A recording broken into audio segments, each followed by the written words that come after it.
Hi guys, welcome. This is your Sameer Kohli sir with another lecture of the topic called gravitation. Gravitation is a very important chapter. थोड़ा सा ध्यान देके चलेंगे. Gravitation कराने से पहले हम एक वर्ड का वो करेंगे. सपोज आपके एक सर बोले कि भाई 200 क्वेश्चंस करके लाओ 3 days के अंदर, 200 क्वेश्चंस इन 3 days. और एक और सर बोले कि सेम क्वेश्चंस 200 क्वेश्चंस करके लाओ इन 1 day. तो कहां पर बच्चा ज्यादा दुखी होगा और कहां पर बच्चा ज्यादा खुश होगा? एक आधा बच्चा हो सकता है जिसको बहुत ज्यादा क्वेश्चंस करने का शौक हो, बट आमतौर पे this will be a different situation. ये दोनों सिचुएशंस अलग अलग सिचुएशंस हैं. अगर आप देख पा रहे हो तो इस सिचुएशन में the person is under more pressure and इस कंडीशन में बंदा इज अंडर लेस प्रेशर. समझिएगा बात को. तो यहां पर जन्म हुआ किस चीज का? There is a term called pressure. काम दोनों ने करना है, काम सेम था, बट एक काम करने के लिए 3 दिन मिल गया और एक काम करने के लिए 1 दिन मिला. तो ऑब्वियसली सेम काम ज्यादा दिन में आराम से हो जाएगा और सेम काम 1 दिन में मुश्किल से होगा. एक और चीज बता देता हूं. अगर सपोज वो बोलता है इन 1 day do 300 questions, in 1 day do 300 questions. और एक और सिचुएशन है जिसमें वो बोलते हैं इन 1 day do 23 क्वेश्चंस. तो अब क्या सिचुएशन होगी? क्लास बोलेगी सर ये obviously this is more pressure and this is less pressure. पहले बात को समझ लेना. सिंपल भाषा में बता रहा हूं. एक ही दिन में सेम टाइम सेम है, बट एक सिचुएशन में काम ज्यादा दे दिया, एक सिचुएशन में काम कम दे दिया. So this is a term called pressure. Physics में प्रेशर का क्वेश्चन से कोई लेना देना नहीं है. फिजिक्स में प्रेशर इज डिफाइंड एज, दे से what is a define, what do you understand by the term pressure? तो इसको बोलते हैं force applied. It is called क्या बेटा? Force applied. कभी भी नोट करना, आंदोलन कौन सा सक्सेसफुल होता है? अगर आपको कोई वो रिवोल्ट करना है या रेवोल्यूशन लानी है या कोई वैसा करना है, आप चाहते हो कि आंदोलन सक्सेसफुल हो, तो हम चाहते हैं ज्यादा से ज्यादा लोग आए, कि अगर हमारे पे वो प्रेशर डालें तो लोग ज्यादा हो जाए. तो what is pressure? Force applied upon area, force acting per unit area. अभी समझाता हूं. Is defined as the force acting per unit area. कितनी फोर्स लग रही है और कितने एरिया पर लग रही है. कितनी फोर्स लग रही है और कितने एरिया पर लग रही है, इसको बोलते हैं प्रेशर. क्या बोलते हैं बच्चे? प्रेशर. बस ये बात ध्यान से देख लेना. फॉर एग्जाम्पल अ फोर्स, जैसे कि मैं आपको बता ही देता हूं. Pressure, PRESSURE. तो प्रेशर के लिए सपोज वी राइट इस तरीके से कि pressure is P force upon area. तो बच्चा बोलेगा ध्यान से सर आप कहना क्या चाह रहे हो? आप सिर्फ ये कहना चाह रहे हो this is pressure, this is force and this is area. आराम से समझेंगे. माना फोर्स ले लो 10 न्यूटन, 10 न्यूटन. एरिया ले लो 1 मीटर स्क्वायर, एरिया ले लो 4 मीटर स्क्वायर. दोनों केस में प्रेशर निकालो. तो क्लास बोलेगी pressure is equals to force upon area. Case 1 में 10/1 फोर्स होती है न्यूटन, एरिया है मीटर स्क्वायर. तो 10 newton per metre square, 10 newton per metre square. Second case में जो प्रेशर आएगा, सीधी सी बात है, वो आएगा force 10/4, that is 2.5 Newton per metre square. Newton per metre square. तो ऑब्वियसली जैसे जैसे एरिया बढ़ रहा है प्रेशर कम हो रहा है. और सपोज अगर 10 न्यूटन ही फोर्स हो और एरिया हो जाए 0.1 मीटर स्क्वायर, एरिया हो जाए 0.1 मीटर स्क्वायर, तो केस थ्री में प्रेशर बराबर हो जाएगा फोर्स अपॉन एरिया, तो 10 अपॉन 0.1, 100 ऊपर आ जाएगा, 100 Newton per metre square. Area कम तो प्रेशर ज्यादा, तो फोर्स पर एरिया, अगर प्रेशर लगाना है तो फोर्स ज्यादा कर दो या एरिया कम कर दो। फॉर एग्जाम्पल एक और चीज हम देसी तरीके से पढ़ेंगे, हम उस तरीके से पढ़ेंगे जिससे हमें समझ आए। हमने समझने के लिए पढ़ना है, हमने रटने के लिए नहीं पढ़ना। हमने इस बार एरिया रखा 1 metre square, 1 metre square, 1 metre square, force लगाई 20 न्यूटन, 40 न्यूटन और 50 न्यूटन। तो प्रेशर का फॉर्मूला हो जाएगा फोर्स अपॉन एरिया, इस केस में 20 upon 1, 20 Newton per metre square, इस केस में 40 न्यूटन पर मीटर स्क्वायर, इस केस में 50 न्यूटन पर मीटर स्क्वायर। तो बच्चा देखेगा जैसे जैसे फोर्स बढ़ रही है प्रेशर भी बढ़ रहा है। तो बेसिकली इस सारे एक्सपेरिमेंट में मैं आपको क्या समझाना चाहता हूं कि प्रेशर होता है फोर्स पर यूनिट एरिया। जैसे आप रनिंग कर रहे हो अपना नॉर्मल ग्राउंड में, इतने में सर आ जाए जल्दी जल्दी भाग, तो मतलब टाइम कम लगे, तो that is called pressure. So what do we understand by the term pressure? तो pressure depends upon, अगर मेरी क्लास 7 है तो A और B, A is force applied, force applied के साथ मैंने बल्ले बल्ले लिख दिया, ये बल्ले बल्ले का बड़ा महत्व है।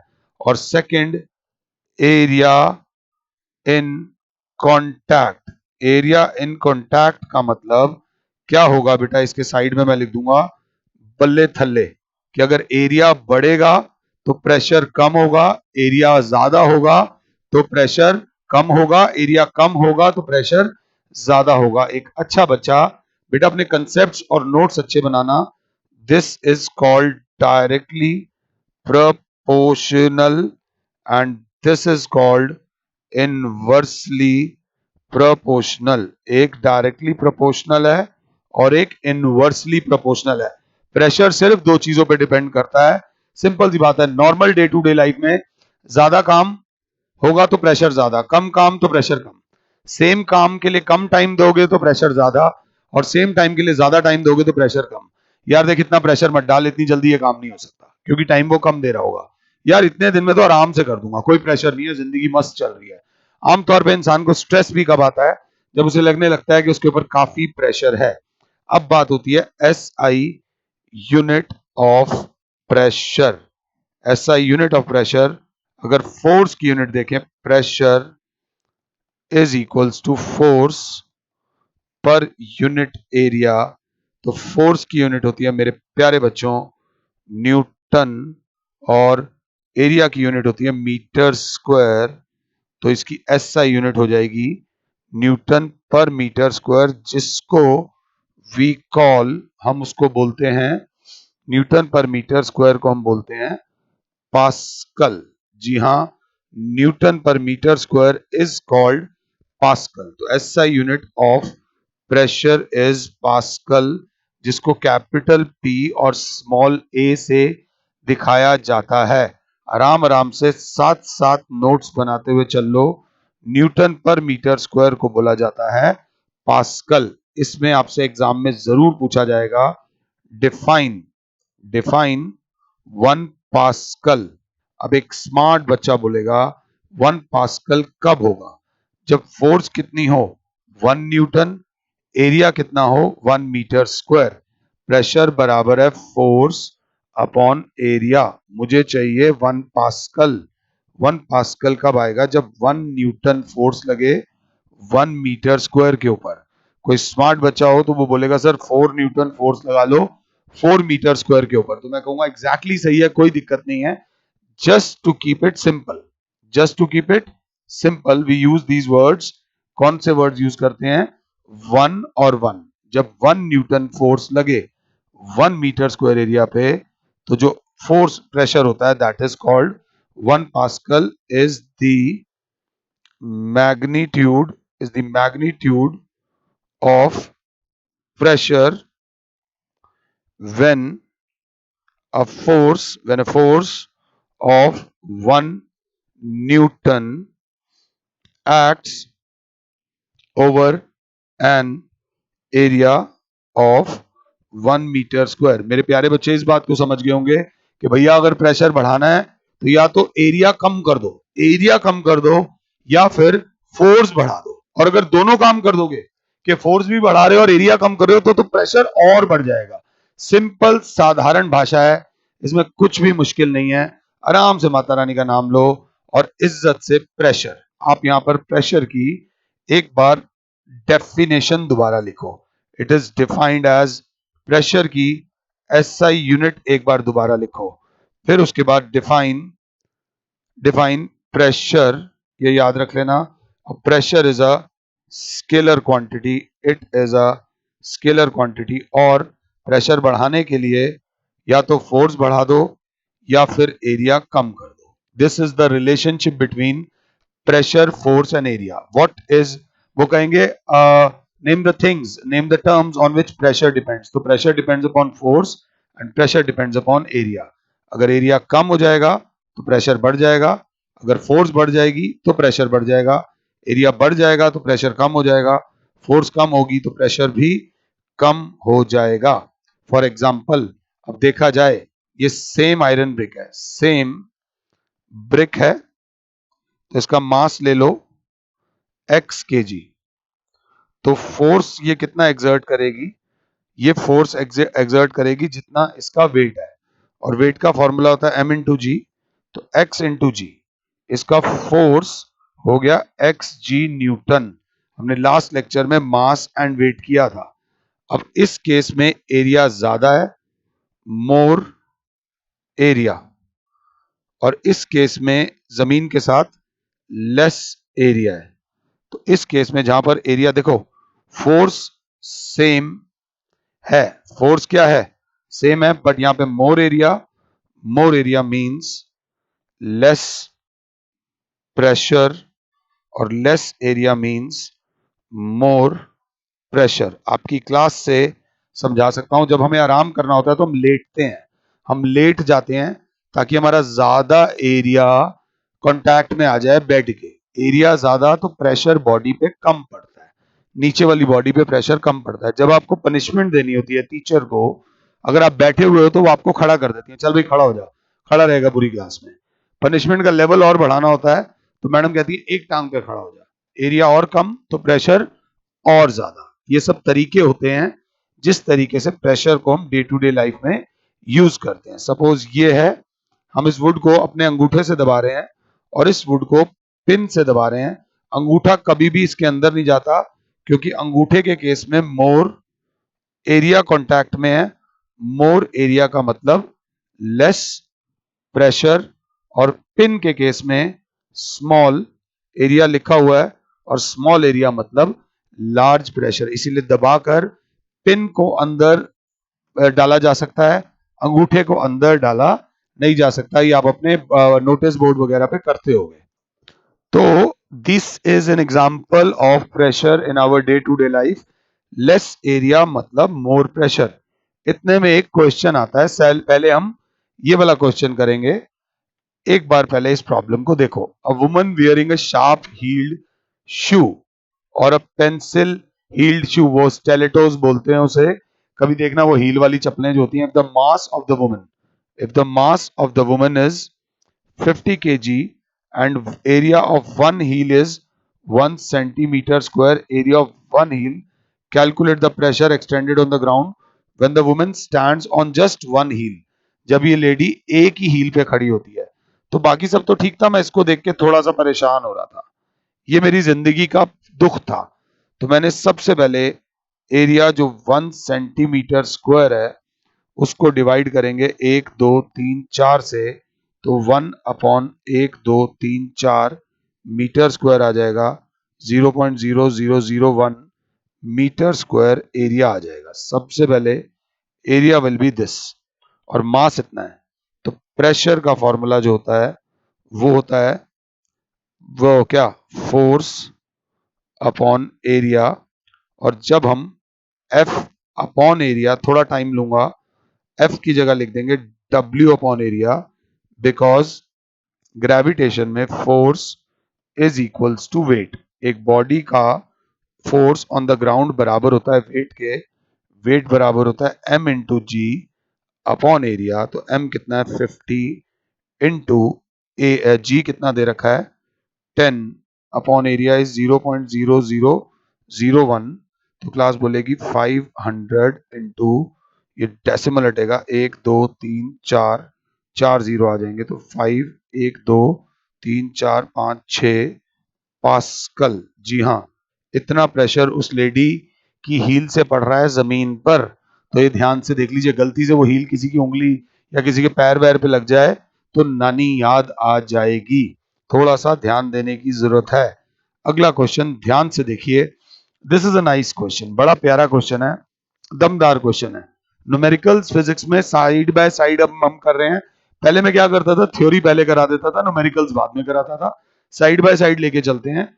A rectangular wooden block of mass is 4 kg। जो जो पता है वो लिखते जाओ, इज 4 kg। ठीक है जी, आगे वो क्या बोल रहा है, the length breadth and height of the wooden block are, length is 50 centimetre, मैं दुखी हूं, breadth is 25 centimetre, height is 10 centimetre. क्यों दुखी हूं, क्योंकि ये मीटर्स में नहीं है। Find the pressure on the table when the wooden block is kept on the surface of this. तो सिंपल सी बात है, प्रेशर का फॉर्मूला होता है फोर्स अपॉन एरिया, फोर्स बराबर वेट अपॉन एरिया बराबर m इंटू जी अपॉन एरिया। तो m दे रखा है 4 kg, g दे रखा है 10, और जब एरिया दे रखा हो 50 और ये वाला, तो 50 सेंटीमीटर इंटू 25 सेंटीमीटर। मेरी क्लास घबराएगी नहीं, सेंटीमीटर को मीटर में करने के लिए 100 से डिवाइड किया जाता है। चाहो तो जैसी कैलकुलेशन चाहो वैसी कर लेना, 51 जा 52 जा 25 1 जा 25 4 जा। तो ये 40 इंटू ये अपॉन का अपॉन ऊपर आ जाएगा, ये 4 भी ऊपर आ जाएगा, 4 4 जा 16 2 जा 320 पास्कल। और सेकंड बोला है when it is kept with this surface in area.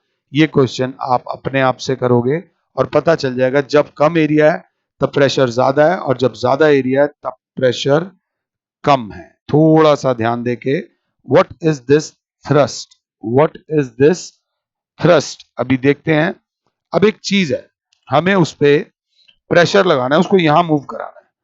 तो अगर हम चाहें तो यू भी फोर्स लगा सकते हैं, ऑब्वियसली हम चाहें तो यू भी फोर्स लगा सकते हैं। बट एक स्मार्ट बच्चा बोलेगा सर अगर मैक्सिमम आउटपुट चाहिए तो आपको फोर्स ऐसे लगानी चाहिए, परपेंडिकुलरली। तो ये भी फोर्स है, ये भी फोर्स है, और ये भी एक तरीके की फोर्स ही है, इट इज अ पुल और अ पुश। बट वो फोर्स जो परपेंडिकुलरली लगती है उस फोर्स को बोलते हैं thrust. Trust me, it is called thrust. मतलब अगर आपको किसी चीज को दबाना है, सपोज इस पे पिन लगानी है बॉक्स पे, तो पिन आप ऐसे लगाओगे या ऐसे लगाओगे, तो ऑब्वियसली आप पिन परपेंडिकुलरली लगाओगे। तो जो फोर्स परपेंडिकुलरली लगती है उस फोर्स को बोलते हैं thrust. The perpendicular force acting on a body is called thrust। ये बात याद रख लेना, इसकी भी SI यूनिट न्यूटन होगी, क्योंकि ये फोर्स का दूसरा नाम है। इट इज, इसका सिंबल भी F ही होगा, ऐसी कोई दिक्कत नहीं है।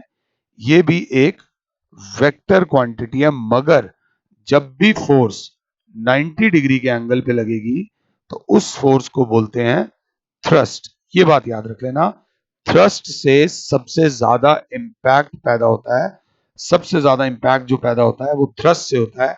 कभी मैम थप्पड़ मार रही हो तो आप अपना गाल आगे नहीं करते, अगर गाल आगे करोगे तो 90 डिग्री का एंगल है। हम ऐसा करते हैं कि 90 के अलावा कोई एंगल रखे ताकि हम अपने आप को बचा सकें, ये याद रख लेना। अब बात आती है थोड़े से प्रैक्टिकल एग्जांपल्स की related to pressure and force. तो क्लास बोलेगी it is easier to walk on a soft sand if we have flat shoes rather than we have a shoes with sharp heels। Flat shoes बच्चे ऐसे होते हैं, these are flat shoes, ये आपके flat जूते हैं, जूतों जैसा नहीं बनाया मैंने इन्हें, नॉर्मल। और जो हील्स होती हैं वो, ये लड़के तो खैर हील्स पहनते ही नहीं, आने वाले टाइम में फैशन आ जाए तो बात खत्म है। हील्स में लेस एरिया होता है। अगर हम हील्स की बात करें, so there is less area. अगर हम फ्लैट शूज की बात करें, देयर इज मोर एरिया। तो सिंपल सी बात है, मोर एरिया इन कॉन्टैक्ट, और यहां पर लिख देंगे लेस एरिया इन कॉन्टैक्ट। तो जहां पर एरिया ज्यादा होगा वहां पर प्रेशर कम होगा, और जहां पर एरिया कम होगा वहां पर प्रेशर ज्यादा होगा। अपनी मम्मी से या अपनी चाची से या अपनी दीदी से, बुआ से, जो हील पहनती हैं, उनसे पूछना कि हील पहनना आसान होता है या हील पहनना मुश्किल होता है, तो वो खुद बता देंगी 2-3 घंटे बाद हील में दर्द होने लगता है। बाद में वो आदत है कि दर्द की आदत पड़ जाए तो बात अलग है, अदरवाइज हील वाले शूज पहनना मुश्किल होता है। This is because a flat shoe has a greater area in contact with the soft sand, due to which there is less pressure on the soft sand, and due to this flat shoes do not sink in soft and easy walk on the sharp heels का पास area कम होता है, area कम होगा तो pressure ज्यादा होगा। ये बस जिंदगी की, इस क्वेश्चन को प्लीज 3 बार लिख लेना, एग्जाम में लिखने के मार्क्स हैं। वो कहते हैं ट्रैक्टर्स, कभी आप जाओ, मिट्टी होती है फील्ड में, ट्रैक्टर्स के चौड़े चौड़े टायर्स क्यों होते हैं? अगर आपने कभी ट्रैक्टर्स वगैरह देखा हो, फील्ड में ट्रैक्टर का चौड़ा टायर होता है, पीछे वाला टायर बहुत चौड़ा होता है। वो चौड़ा टायर इसलिए होता है क्योंकि जितना एरिया ज्यादा होगा उतना प्रेशर कम होगा, और जितना प्रेशर कम होगा उतना आसानी से वो ट्रैक्टर मिट्टी में चल पाएगा। यही बात उन्होंने सिंपल भाषा में बोली है। A wide steel belt is provided over the wheels of army tanks. Army tanks को भी देखो तो उनके भी चौड़े चौड़े टायर्स होते हैं, स्टील बेल्ट्स ऐसे दी जाती हैं ताकि एरिया बढ़ सके। एरिया बढ़ेगा तो प्रेशर कम होगा। अगला, हम चलते चलते थकते हैं या खड़े खड़े थकते हैं? तो जब हम खड़े होते हैं तो हमारे 2 पैर जमीन के साथ होते हैं, जब हम चलते हैं तो हमारा 1 पैर जमीन के साथ होता है। वेट हमारा उतना ही है, बट पूरा उतना ही वेट 1 पैर पे, उतना ही वेट 2 पैर पे। तो सिंपल सी बात है, 2 पैर में एरिया ज्यादा तो प्रेशर कम, 1 पैर में एरिया कम तो प्रेशर ज्यादा।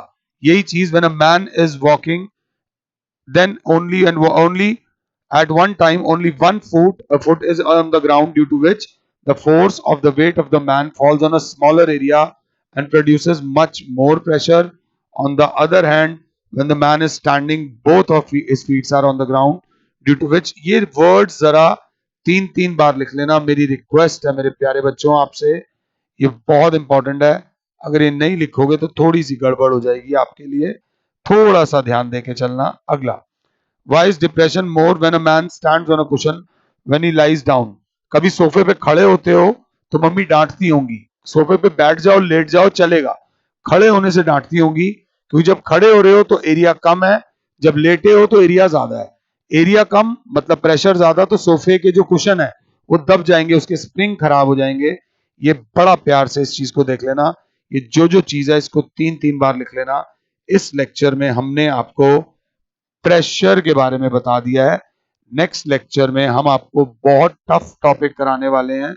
वीडियो क्लासेस में बस जो एक हल्का सा वो होता है, बच्चा थोड़ा सा घबरा जाता है। नेक्स्ट टॉपिक में हम कर्मा कराएंगे आपको, जैसे करोगे कर्म वैसा मिलेगा फल। बता देता हूं, अगर मेरी जेब में 100 रुपए हैं तो मैं बाजार से ईमानदारी से 100 रुपए की चीज खरीद सकता हूं, और अगर मेरी जेब में 1000 रुपए हैं तो मैं बाजार से 1000 रुपए तक की चीज खरीद सकता हूं। यही नेक्स्ट लेक्चर का बेसिस है, तो जरा ध्यान दीजिएगा। In the next lecture we will talk about BUOYA या O beyond C, बताएंगे अभी आराम से इन द नेक्स्ट लेक्चर। फिलहाल के लिए और Sameer sir is saying you goodbye. Lecture का फायदा तब होता है जब आप लेक्चर की सारी टिप्स को फॉलो करें। धन्यवाद।